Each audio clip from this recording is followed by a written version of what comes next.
Your hand just moved. You didn't decide to move it. You didn't plan it. Somewhere between one sentence and the next, your fingers drifted toward your phone. Maybe it's in your pocket. Maybe it's face down beside you. Maybe you are holding it right now. And nothing happened. No buzz, no name on the screen. Nothing was waiting for you. So why did your hand move? The easy answer is that you are addicted, that engineers in glass offices designed the thing to steal you. That answer is true, and it has been written 1,000 times, but it is not the real answer. The real answer is far stranger and far older than glass or electricity or writing. Your hand is not reaching for a phone, it is reaching for a person. For almost the entire history of your species, the most important information in your world was not food, it was not weather, it was other people, who was angry with you, who owed you, who had quietly moved closer to someone with power. In a group of 40 humans on an open grassland, being disliked was not embarrassing. It was fatal. Nobody survived alone. Exile was a death sentence with a slow fuse, so your ancestors did not evolve intelligence first. They evolved vigilance, a low, restless, never-finished need to check the social weather. The anthropologist Robin Dunbar spent decades studying this. He noticed that primates spend enormous stretches of their lives grooming each other, picking through fur hour after hour after hour. It looks like hygiene. It is not. Dunbar found that grooming timescales with the size of the group, not with the amount of dirt. The grooming is the relationship.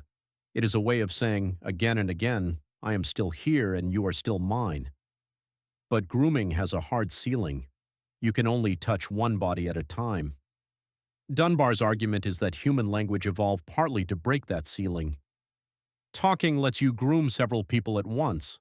It lets you groom people who are not even in the room by talking about them. And that is what allowed human groups to swell to around 150 people. That number now carries his name, Dunbar's number. The rough limit of relationships one human mind can genuinely hold. So picture what your brain is built to expect. About 150 faces, a group with edges, a social world you can finish scanning and then rest. Now look at the object in your hand. There is no edge, there is no bottom. There is no moment where the object is in your hand, no bottom. There is no moment where the scan is complete and the sentry can stand down. You are running a Stone Age monitoring system on a group of 4 billion strangers, but that is only half of it. Underneath the social hunger, there is a second machine running, and it is much simpler and much crueler. In the 1950s, the psychologist B.F. Skinner put pigeons in boxes with a lever. When the lever gave food every single time, the pigeons pecked calmly and stopped when they were full. Predictable, boring. Then Skinner changed one thing.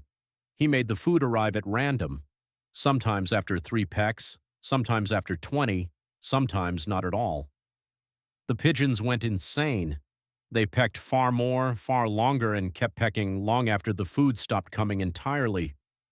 Skinner called it a variable ratio schedule, and it is the most powerful pattern of reinforcement ever found in a laboratory. Not reward, unpredictable reward. Ask yourself what your notifications are. Sometimes it's nothing. Sometimes it's a message from someone you love. Sometimes it's a message from someone you were hoping had forgotten you. You cannot know until you look. You are the pigeon. The screen is the lever. But even that is not the deepest layer, and here is where it gets genuinely strange. In the 1990s, the neuroscientist Wolfram Schultz was recording individual dopamine neurons in monkeys while they received drops of juice. Everyone assumed dopamine was pleasure, the chemical of enjoying things. Schultz found something else. Once the monkey learned that a light predicted the juice, the dopamine neurons stopped firing for the juice. They fired for the light. Dopamine was not the taste. Dopamine was the expecting. And Schultz found one condition that made those neurons fire hardest of all, not certainty, uncertainty. When the reward arrived only about half the time, the dopamine signal was at its absolute peak, and it stayed high through the entire agonizing gap between the signal and the answer. Read that again slowly because it explains your whole day. The good feeling is not in the message. The good feeling is in the half second before you see whether there is one. That is why opening the phone so rarely satisfies you. That is why you check, feel nothing, put it down, and pick it up again 90 seconds later. You were never chasing the content. You were chasing the reaching. So what does that do to a mind, all day for years? In 2017, a researcher named Adrian Ward at the University of Texas ran a study on roughly 800 people. He gave them tests of working memory and problem solving. Then he changed one variable. Some people had their phone on the desk face down, some had it in a bag, some left it in another room entirely. Nobody was allowed to use it. Some phones were completely powered off.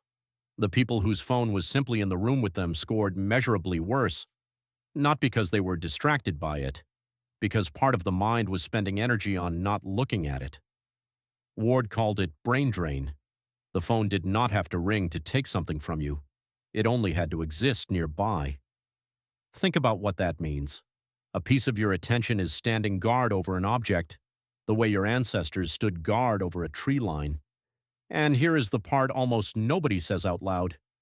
Your brain is not malfunctioning. It is working perfectly. The reaching hand is not a defect in you. It is one of the oldest and most successful survival instincts your species ever built, and it is doing exactly what it was designed to do. The problem is not the instinct. The problem is that it was designed for a world with 40 faces and one horizon, and it is now pointed at a world that never finishes, never quiets, and never tells you that everyone is safe. You are not weak. You are a creature built for a small group, holding an infinite one. So what do you actually do with that? Not much, honestly. You cannot delete an instinct, but you can name it, and naming it changes something because the next time your hand starts to drift, you will notice a very small gap opening between the impulse and the movement. In that gap, you get to ask a better question, not what am I missing, but who am I actually looking for? Because there is always an answer. Sometimes it is a specific person. Sometimes it is a version of yourself that other people liked.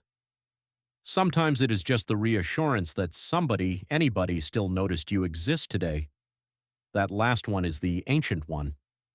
That is the same thing a hominid was asking around a fire 200,000 years ago in the only way it had. Sitting close, picking through someone's hair, saying, without words, I am still here, are you still mine? Your phone is a grooming ritual with no one on the other end of the touch.